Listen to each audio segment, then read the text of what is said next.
So, as some of you know, I love a good product review. So I have the new Cosori Iconic stainless steel air fryer here. I did the old Turbo Blaze air fryer on this channel probably last year, and it did pretty well. So I'm going to check this guy out, and they also noticed that that one did well, so they sent me this one. So thank you, Cosori. They're not paying me, so this is going to be my honest review. You guys all know I love a good air fryer, so I'm going to put this thing through its paces. I'm just going to check it out. I'm going to compare it to the old one, and I'm going to see if this is a cool air fryer for you guys and if I'm going to keep it also. So let's dive into it and let's see what we think.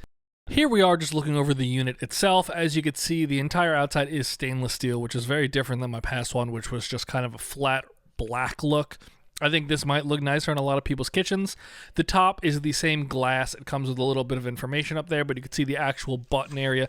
Very similar to the old one. I'll compare those side by side in a second, though. But as you can see, it has a lot of features. It also has a shake reminder, which the other one does not. The inside is also very similar to how the other one looks, which I'll compare for you. But the inside does have a metal interior. It is ceramic coated, and it is free of PFAs, PFOAs, and it is Teflon free. But as you can see, that inner part is metal, which is very nice, and it fastens very nice and securely. Here we are looking at the old one. The other one did have that turbo mode down there at the bottom, air fry, roast, broil, frozen, but I don't think you're really going to need that. As you can see, the interiors are identical looking between the two in shape and size, which is really nice. The old one needs to be cleaned, unfortunately, but you can see I use it a lot, so I know what I'm talking about here.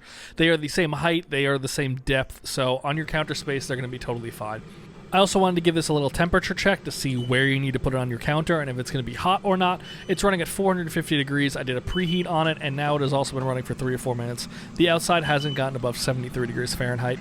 The vent exhaust in the back is around 125, 135 degrees Fahrenheit, so don't press it up against a wall or anything that's going to be problematic with, but that is really not that hot in the grand scheme of things. Your oven will give off that same amount of heat. The inside is a good 400, 440 degrees, so that's perfect.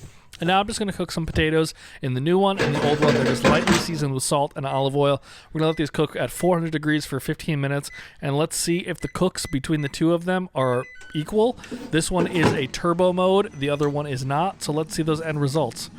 While I do that, I'm just going to show you the quick start guide here.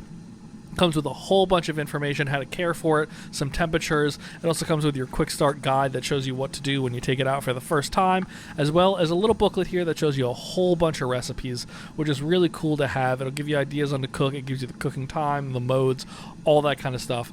Very nice to have. And the other cool thing about this unit is it does have an app. So here is the app open on my phone. It's currently cooking, so there's 10 minutes left. You have a lot of options on this first page.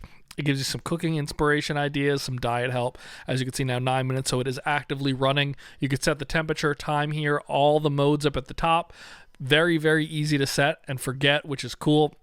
It'll show you your history of other things you've made, and it'll also give you a cooking chart in here so you can see if you're cooking a meat or a fish or any of those things, how long to cook it for based on its size, the mode you're cooking it with, which is very useful to have. You could set it, you forget it. It's really cool, and it'll really give you a lot of creative ideas. And then on your homepage, it'll tell you how much time's left, which is very nice to have.